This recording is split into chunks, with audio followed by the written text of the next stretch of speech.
I'm Brian Shamey, here with Chicago Soundcheck, brought to you by the Daily Herald newspaper. I'm here with Darren Vorel and Tom Higgenson from the band TLB. Hey, Darren. Hey, Tom. How you guys doing? Hey, what's up, Brian? I got coffee. He's got some kind of drink that has alcohol in it, I think. Yeah, he's got his rosé going. I don't have my White Claw. Sorry, Tom. I know. Well, I don't have any here either, so it's okay. We'll claw it up some other time. Excellent. Yeah, once quarantine is over, we need to have a night out. Oh, yeah. For sure. We've been talking about getting a beer, Brian and I have for a year. Now I have the best excuse for us having this much time in between because there's a pandemic going on. So we have a beer together. I know. Like once time finally allowed for it, it was like, oh, cool, we're going to get... Oh, no, we're not. Yeah, I'm glad we can joke about it at this point. Yeah, I know. It's been enough time now. So 2 years ago, you released your self-titled album, TLB. And you've been releasing a string of songs. You have this new one coming out. Why don't you tell me a little bit about the history of TLB? We started this band actually right after my first band broke up. And so Tom was helping me write a bunch of breakup songs. At the same time, the band broke up that I was in. I broke up with my girlfriend. And so that was sort of the cathartic thing. Hey, let's write a bunch of songs. Or I wrote a bunch of songs. And Tom was like, they're actually pretty good. Surprisingly, Darren, you finally wrote some good songs. And then... Woo!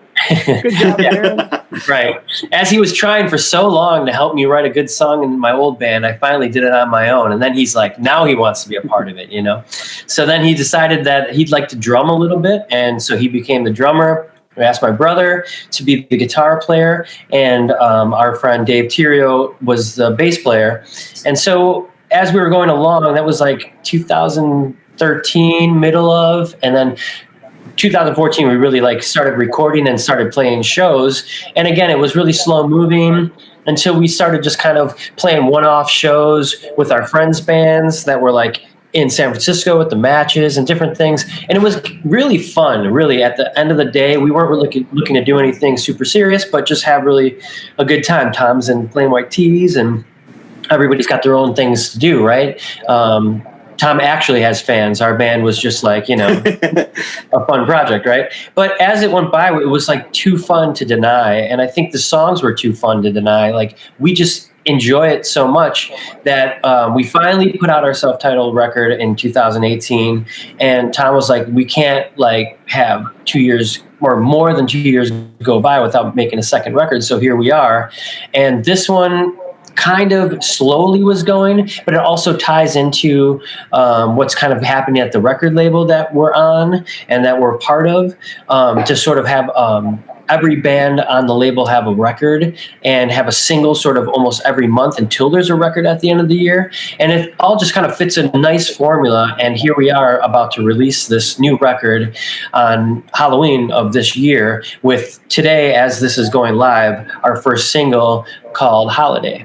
So, Tom, is there anything to add to that? I think that's it in a nutshell. Yeah, it was a pretty good history of the band. I would say the one thing that you kind of skipped over was that the band, all of these shows that we played, we've been able to play some pretty high-profile shows because we've all been in the industry for so long. We've got a lot of really cool friends and a lot of cool bands. So, like you said, we played in San Francisco with the Matches, who are local legends out there. So we played at the Fillmore, one of the most historic venues in the country, as TLB, some band that nobody even knows, We played, what were some of the bands we played out with? Houston at the House of Blues. That show was unbelievable. No Effects, Phoenix TX, that was a great Toy Guitar, all those Fat Records bands. Yeah, that was a great show. Yeah. We played with our friends Crash Boom Bang at the 930 Club, one of the best venues in the country in Washington, D.C., and then, of course, Lucky Boys Confusion, our good buddies, they gave us our first show in Chicago at the House of Blues. So for being a band that's relatively unknown, we've had some really fun opportunities and been able to play a lot of awesome shows with our friends' bands. We also toured the UK with Medina Lake. Oh, yeah. So we've had a lot of really great opportunities. And so we have this kind of, budding fan base everywhere that has kind of caught on to what we're doing along the way. And so, like Darren said, we've been releasing just one single at a time ever since that first album we put out in 2018. And we've got four singles out in between 2018 and then now the announcement of the new full length album. With the fifth single out as of today, the song "Holiday" is out now. And then so the rest of the album, I have to wait until Halloween to hear it. So pretty cool. Yeah, I guess what you're saying is we kept on getting a lot of gifts, like these great shows, and we're like, holy shit, like we can't stop now. Yeah. We're gonna play this show. It's sold out. It's in Houston. It's gonna be amazing, you know? Yeah, I think it was the Medina Lake show at Cobra Lounge, right, where I saw you guys? That was our last show we in did. Chicago. Yeah. We did that. Yeah, that was, and you know, I've got to tell you, like, it's easy to see why you have fans, or why you guys have been able to, like, grab a lot of fans. I mean, obviously, you've got the Plain White Tee fans. I mean, Darren, you were in a lot of different projects. You know, so you guys have the connections, but when when people see you guys play on stage, like, it's nothing but fun. And I know I've mentioned this to you before, Darren, like, it's like the epitome of, like, the id. It's that, like, the anger, like, everything you feel in, like, a breakup or a fight, but it's, you guys present it as sort of a fun and funny and kind of almost whimsical way, you know, and the music is just super catchy. So Thanks, Brian. That's awesome. I think that's the point, is to have fun, and for us to have as much fun as we are. I think it just naturally exudes out, and when we play live, and especially in the recordings, this new record has a lot less sort of woe is me. I think there's a little bit more, like, we didn't break the formula, but we did add in a little bit more fun, like optimistic, I'd say optimistic, Tom. You know? Okay. With Holiday, like for the one that's out today, it definitely has like, hey, we're both not doing great right now, but we can fix this. Let's just go on a holiday and have a good time together, but still party hard. Oh yeah, of course. Well, that's the whimsical thing you said, because it's like, who doesn't think that, like, oh, all we need is like a good vacation to save the relationship, you know, like that's going to work. Oh, of course. Yeah. No, okay. You know, you can't, yeah, right. Sometimes you try that though. And it's, you know, it's fun to just go with even if it's like, dude, Darren, remember when we went to Hawaii with the buddy trip to Hawaii? And that was like, sometimes you just need to get away and have a good holiday with whether it's with your girl, with your friends, and just, you know, have some drinks and just forget about life for a while. 100%. And again, I think that's kind of also like a little bit for me, Tom, and Brian, I don't know, like, if you've listened to the record yet, but like underlying for me of the whole record is like, love is sort of universal, right? Like, if you're in a relationship with a man and you're a man and you break up with that person, it's going to hurt just as much as if you were in a relationship with a girl, or if you were in you know, it doesn't matter who these people are that you're in a relationship with, it's still love. And it's age old to sing a song about being in love. Who can't relate to a breakup? Who can't relate to being in love? And I think that's what's so great about this band, is that we're always going to sing about that. It doesn't matter. And again, it's non-discriminatory. It's like whoever you are can relate to it. You know what I mean? Oh yeah. Yeah, I mean, even with the first album, I mean, it doesn't even like you're talking about love, but it doesn't necessarily have to be like a love relationship. Like, you know, you love your friends, and sometimes friendships break up and stuff, and like some of that stuff kind of applies to that too. So, do you feel like with the new album, you guys are sort of moving away from that, like, you know, the breakup concept? I don't think so. I think that there's a couple songs that maybe transcend that a little bit. Holiday being one of them, because it's almost like Holiday is almost like the pre-breakup song. It's like, oh, we're kind of on the rocks, so let's try to fix it. But it's still a bit of like, you know, we're still on the rocks, you know? I don't think we have, Darren, correct me if I'm wrong, there's no really like things are great right now and I'm in love songs, right? That's never going to be what we sing about. Right. Yeah. Yeah.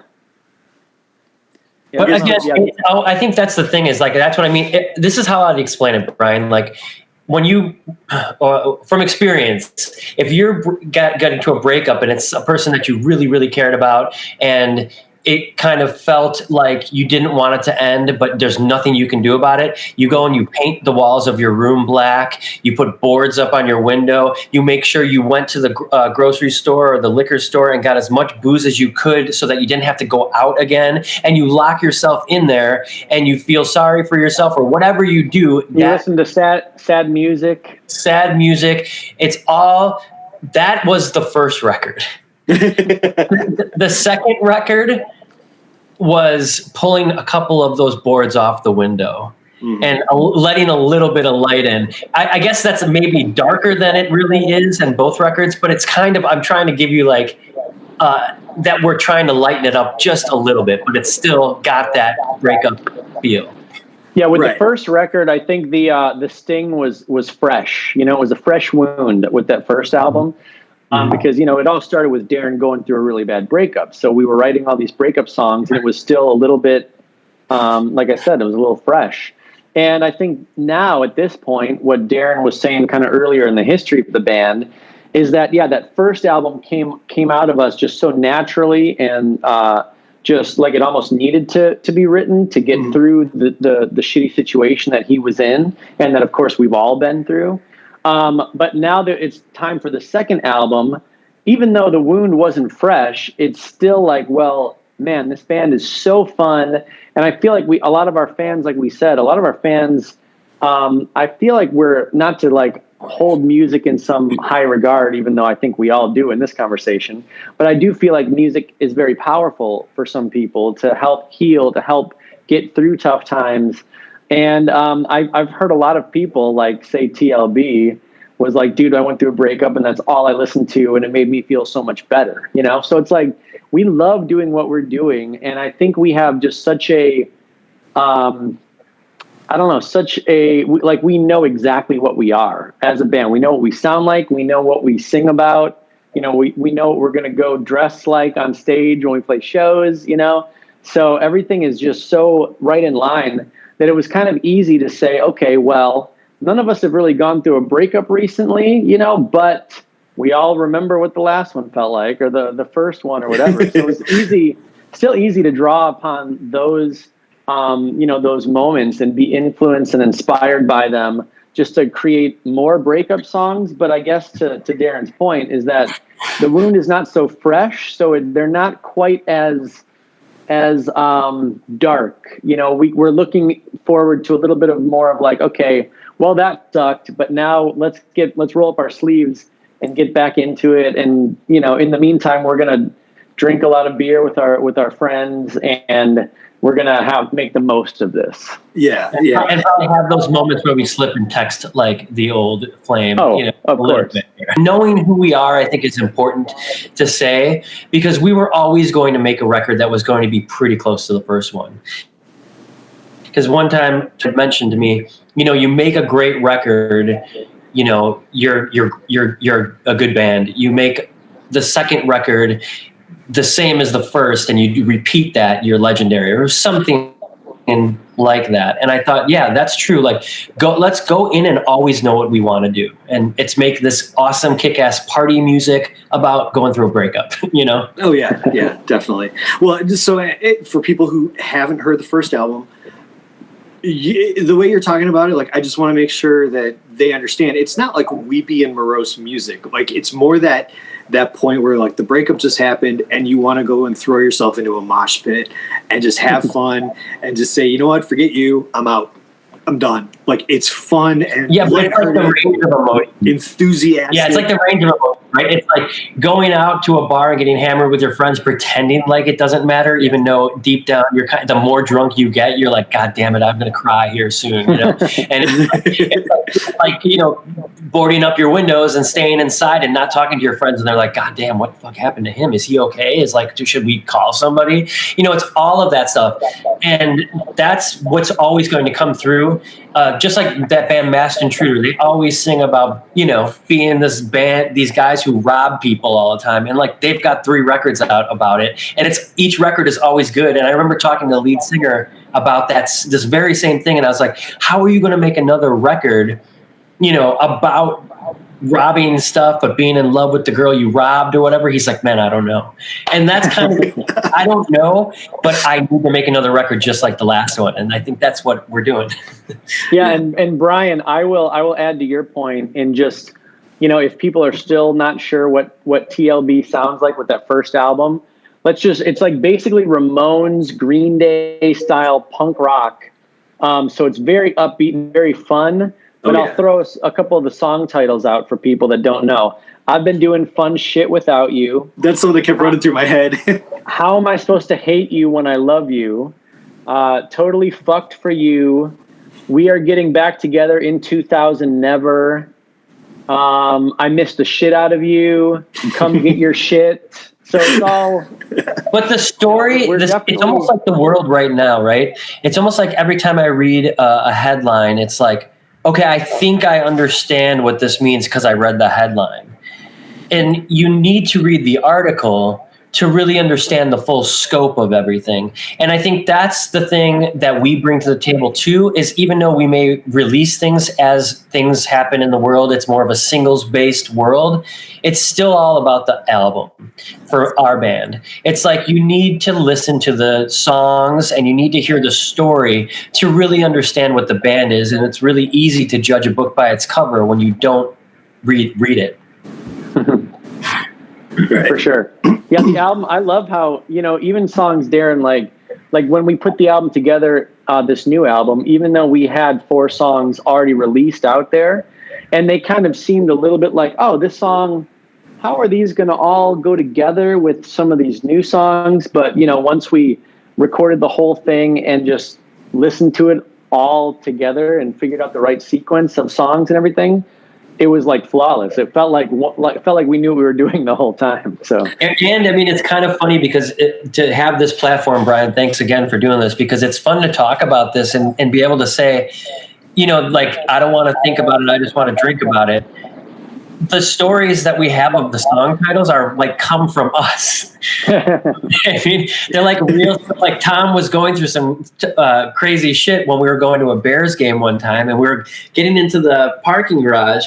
And I was like, dude, are you okay? Like, should we like turn around? Like, is everything cool?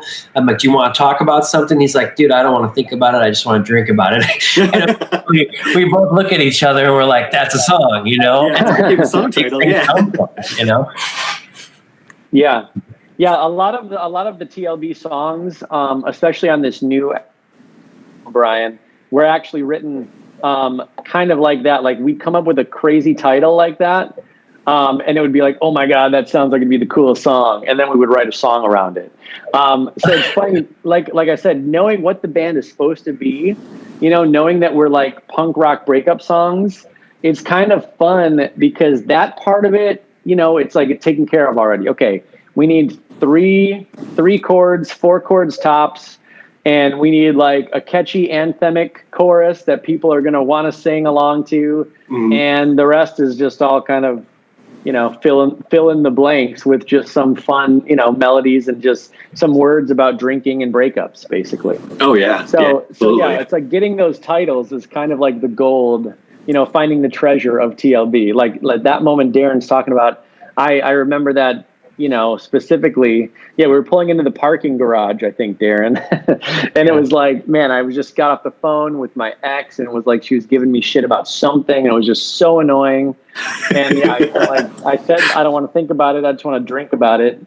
Knowing we were about to go into a Bears game and have some beers. So it was like, let's just get in there and forget about this. That's the best thing in the world because like it doesn't have to be me and you. It could be 2 girls that are going out for a night on the town and they're like, fuck my boyfriend just said something so fucking stupid and doesn't want me to go out. He's afraid of this or that. I don't want to think about it. I just want to drink about it. Like it's so universal. It is. Totally. It is. Like everybody can relate to those moments for sure. Right. So going back to something that you mentioned, Tom, too. About, hey, wait, I have a question. Oh, I just noticed that both you and Darren have fucking pens in your hand? Am I supposed to be taking notes or something? Or what's going on?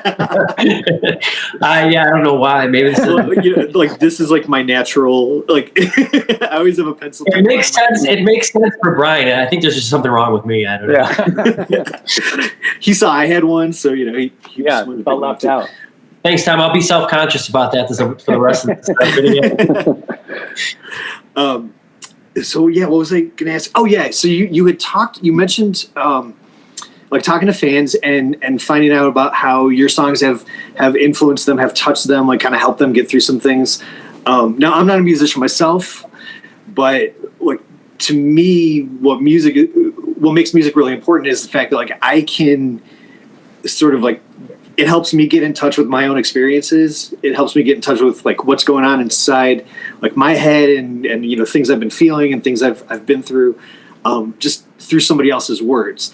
So for you guys, like, what is it about music? Like, is it like your outlet? Is it your just like way to express yourself? Like, what made you guys get into this in the first place?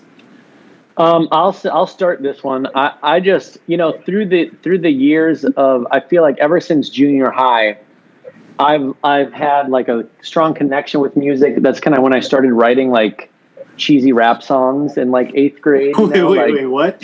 Oh yeah. Yeah, now I just write cheesy punk songs. It's the same thing. But I always felt like, with love and girls, they always kind of come and go, and you always kind of find a way to screw it up, or they get bored or you get bored or whatever the situation, turns out to be. But I always just would remember and recognize that music was always there for you for me. And you could always turn to it to make you feel anything, like we said earlier. It's like if you're real sad, sometimes listening to sad music, it just helps you feel that thing that you're feeling and that thing that you're going through.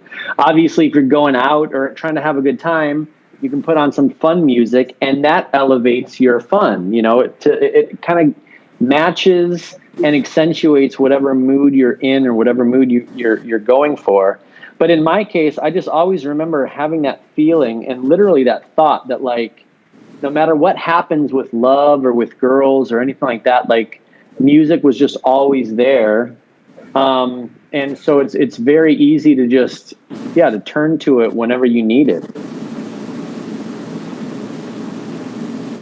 Yeah, for me, I think, it's obviously the same stuff, but there's also the coolness factor. Like, I can't deny that. Like, going to see the Ramones in '96 and like hating the music, but going and seeing the show with a bunch of older friends of my brothers that tagged me along. They wanted me to, experience this, and seeing that show and hearing people yell, "Hey ho, let's go," before the lights went up and you saw the band on stage.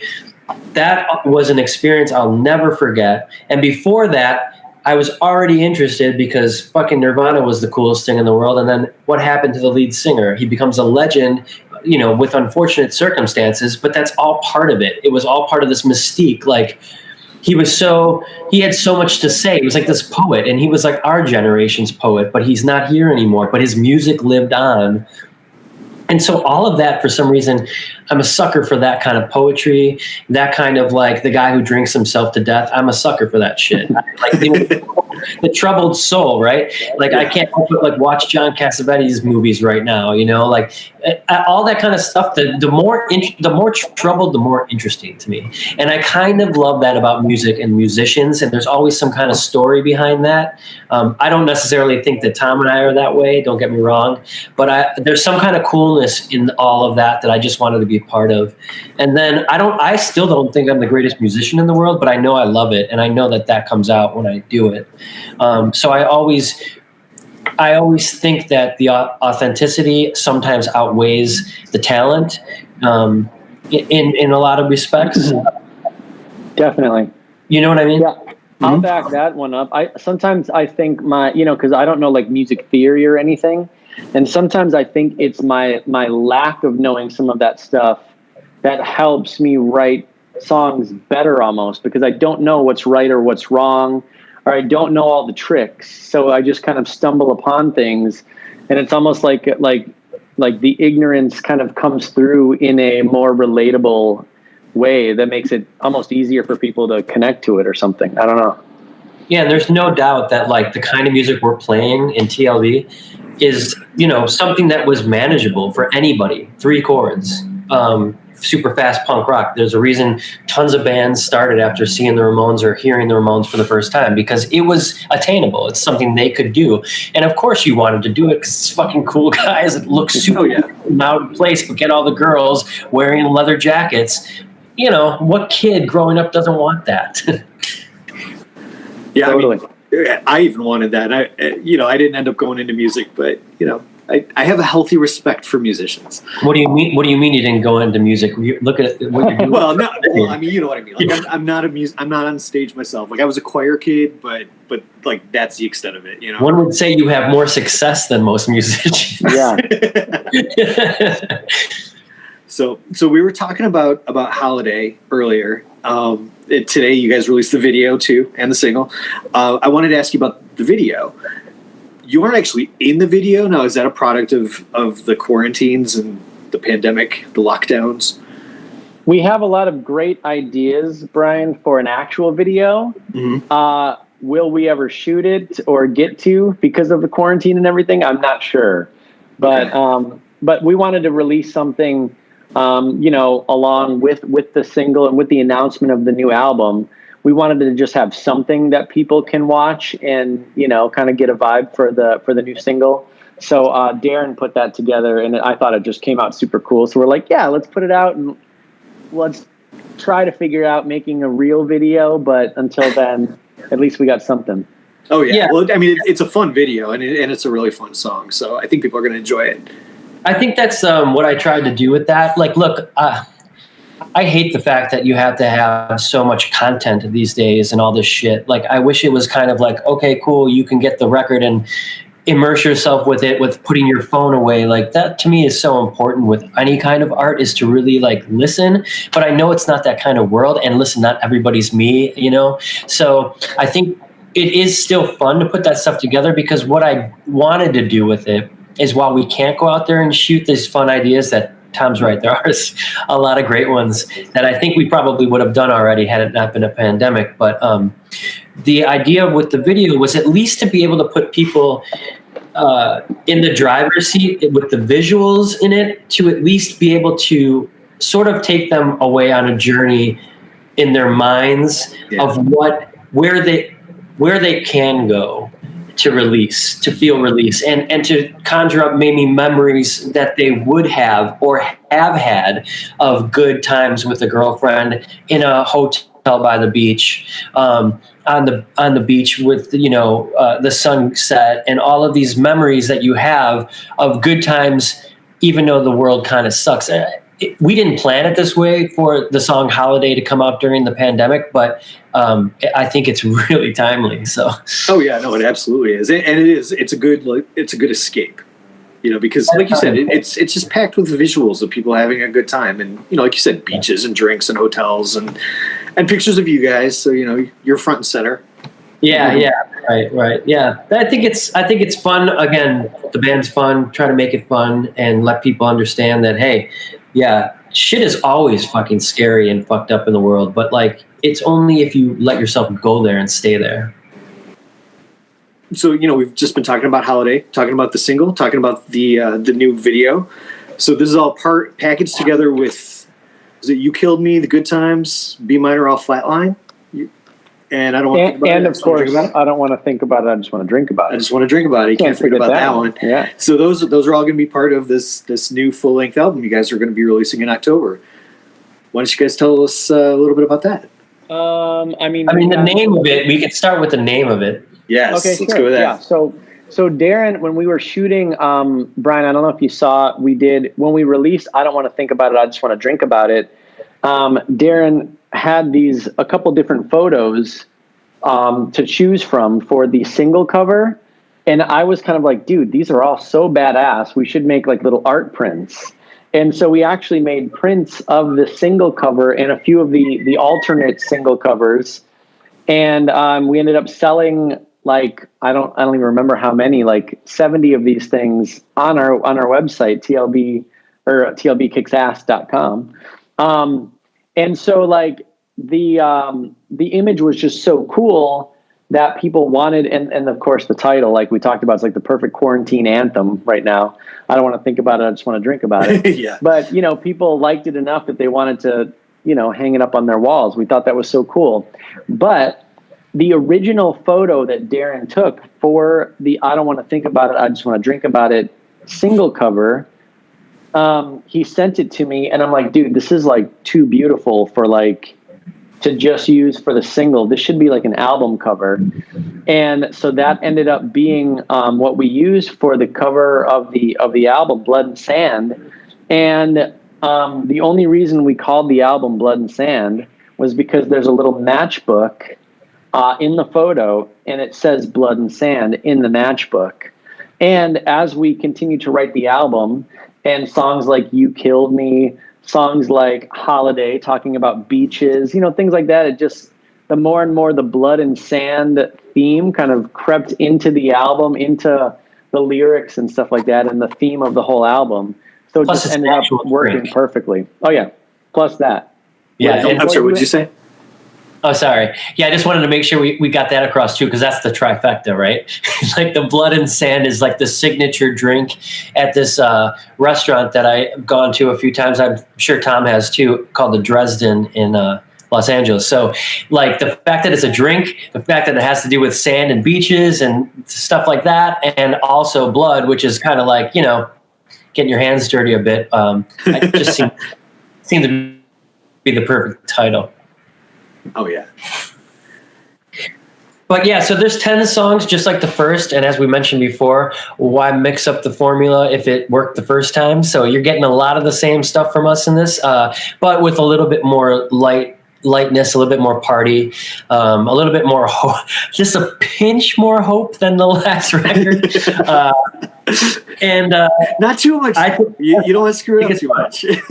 No, exactly. And again, I think it's like, second verse, same as the first. And to me, I hate when you make something new and you say, oh, this is the best thing we've ever done. But it's also different in the way that, and more fun in the way that I think we recorded it. And we didn't expect it to be that way. At least I didn't, because we had to record most of this during quarantine. And so when we went to the studio, literally like the engineer going into the room, setting up the files, washing everything down, saying, okay, I'm coming up, goes up. Then I go down, get my instrument on, listen on the headphones, do my thing, make sure I wipe down my section so that the next person can come in. It was nuts. It was so tedious, but still fun because none of us had seen each other for months. And also, we were just happy to be doing what we loved, because you really take things for granted. And I think that's one thing I think a lot of us have learned, is that during this time, the things that you think are so obvious in your life, when you get them taken away, you realize how much fun and how much you're not going to take that for granted in the future. I think Tom would agree with that.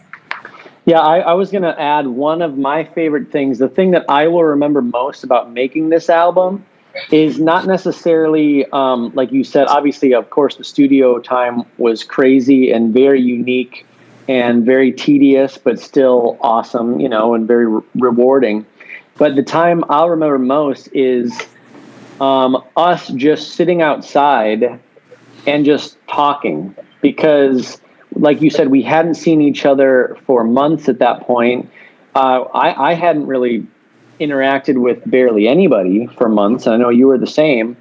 So it was funny because normally we'd have deadlines, or we would, get into the studio and just feel like in a real urgency to work and to get it done, and to not really slack off or not really kill too much time, just kind of be real focused. And with these songs, it's like, cool, we would do a few takes, and then we would take a break and we'd go sit outside and just shoot the shit for a while.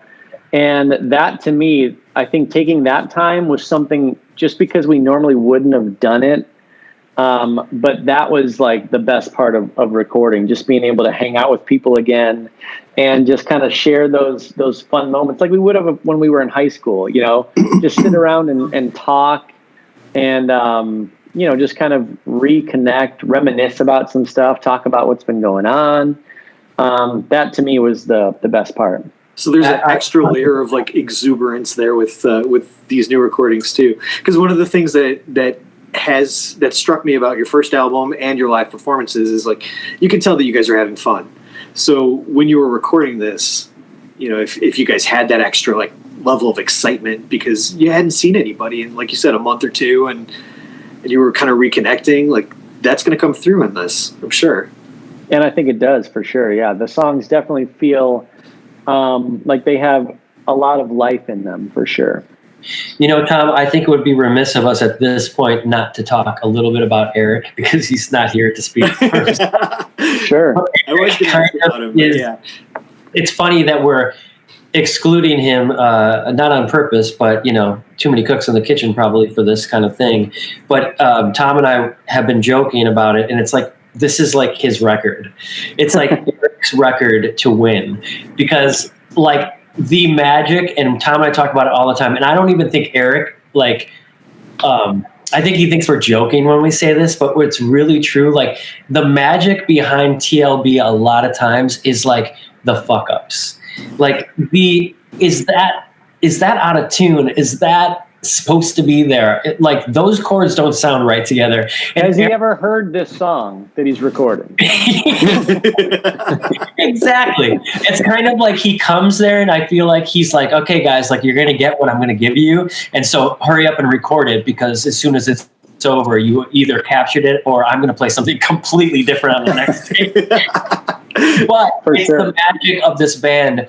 And because of the fact that we had to do this it would have been the same pandemic or not in Eric's, just the way he rolls. But it still was fun, I think, especially when we were editing down the parts to be like, holy shit, we got some magic here in the guitar stuff. And you'll hear it once. It's not so present on Holiday, but on a lot of the other ones, it's like, Jesus, like those are the things that you're going to, it'll be the thing that's seared in your brain when you think about the record. It's like those little kind of guitar moments. Dude, I think Holiday is chock full of Eric. I mean, Eric is not playing chords that whole song. He's constantly doing some kind of guitar riff or something. It feels though in Holiday a little bit more formulaic or a little bit more cookie cutter than most of the other songs, at least for me. But genius parts still, like really genius. Well, I think one of the things with TLB and since the band started, it's like nowadays you can literally make an album, and most people do choose to make an album that sounds so good and so perfect and so to the grid and so the drums are triggered and sampled and sound like the best drums you've ever heard. All the guitars are locked in perfectly. The vocals are super auto-tuned. And it's been, I think, TLB's very intentional, formula from the beginning to have everything be a little bit loose, to leave some of the fuck-ups in there. Like, none of the drums are gridded.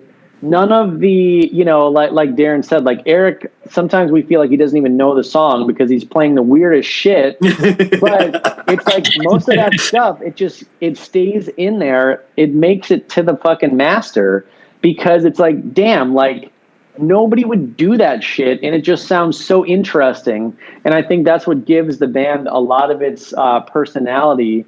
And definitely, if everybody's just doing everything and locking it up to the grid, like what makes you? It's like there's something about listening to the Beatles and you hear kind of Ringo's shitty drumming, and I love Ringo. He's one of the best drummers of all time. But he's definitely not an amazing studio drummer, somebody that you would go to as like the most pristine, perfect drummer. But that's what makes it so good. And I feel like with TLB, it's like those moments of imperfection are what really shine through and make us stand apart from any other punk band. Well, yeah, I mean, I think that it's that raw energy I think, is what really it does make you guys stand out, but it is what I think hooks people too.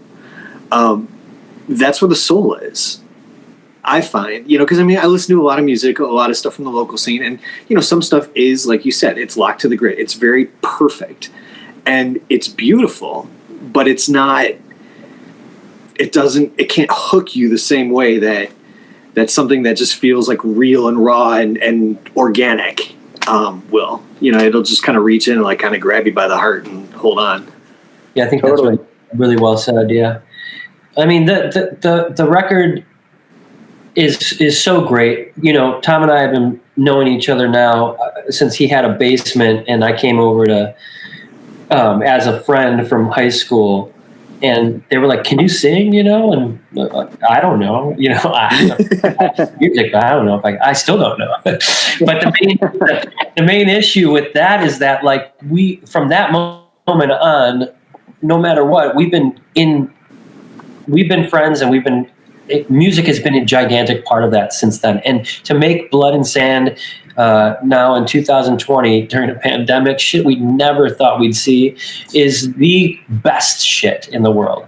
Like, if you can find Eric, when we're in the studio, Eric can be the way he is because we know him and we love him and we trust him. And but that's the thing, is like, you let that artist be themselves and you just capture it underneath the umbrella that is TLB. Everybody gets to do them. And it comes out as such a great piece of the puzzle. Like, I'm sure during the pandemic here, a lot of people could relate to the fact that you're on your own for a lot of this stuff.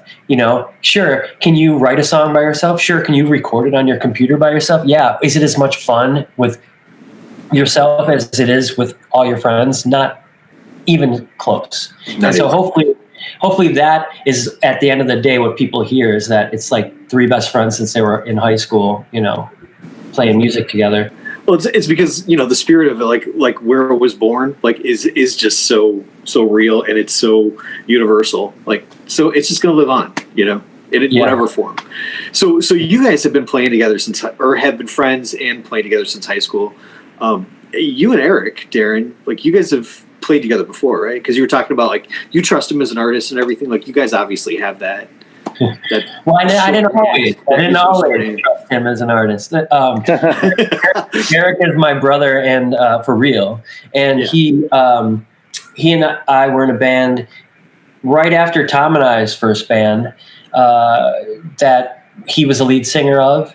And honestly, Eric and I, we've always just butted heads. But as we've gotten older, it's been a lot easier, and we love each other a lot more. In fact, that show that we played in 2016, the NoFX time, Eric and I took like 3 days before everybody got out there to kind of spend some time, go to NASA and do some stuff together. And since then, we've really locked in and stuff. But it's the brother thing. We're always going to fight and quarrel a little bit. Oh, yeah. But yeah, it is. It's like, I feel like it's fun because Tom has his own way with Eric. I think that's the best thing. And it used to be when we would go on tours and stuff like that when Dave was in the band, Tom and I would sleep in the same room when we get hotels, and Eric and Dave would sleep in this. You still have your own personalities, and you still have the person you gravitate towards, even though we have a mutual respect for each other. So, well, and I will say that Eric, some of the Plain White Tees first tours we ever did, Eric came along and was our guitar tech because he was just our buddy that wanted to come travel with us. Yeah. Yeah. So you've got a long history with him too. Oh, yeah.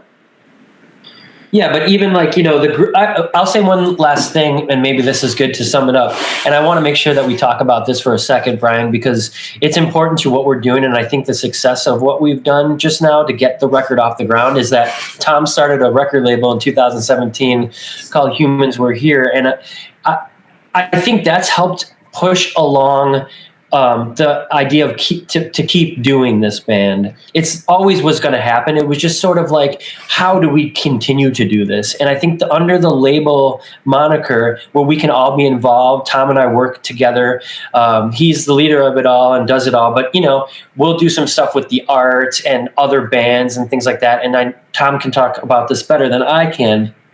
But I just wanted to mention that the guy who recorded it, Dan Monahan, he records all of the bands, and he is so talented that he can be able to understand us as people and understand the band and what we want to accomplish. All these things we've talked to you about, knowing that it's punk rock, 3 chords, it's got to sound a little shitty. Like, it probably goes against everything he wants to do to crunch these songs. It does. But he does it because he understands the artistic endeavor, and it's all encapsulated underneath this Humans Were Here umbrella, which also has Jessica Jarrell, who went on tour with, Justin Bieber, who is as slick. The songs are as slick production-wise as they can be. Tom's side project, Million Miler, that is 80s synth music. Dan records all of that stuff, and we all just understand each other and what we want out of music and what we want out of our artistic endeavors. And it goes a long way to have such a great team. So that's all I really wanted to make sure I said, because it would be remiss to talk about this new record without talking about the people involved behind it.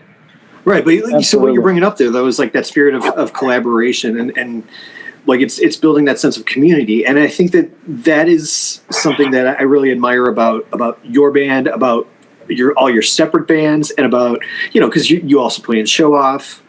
You get Scissors. Like you guys you came up as part of this big scene.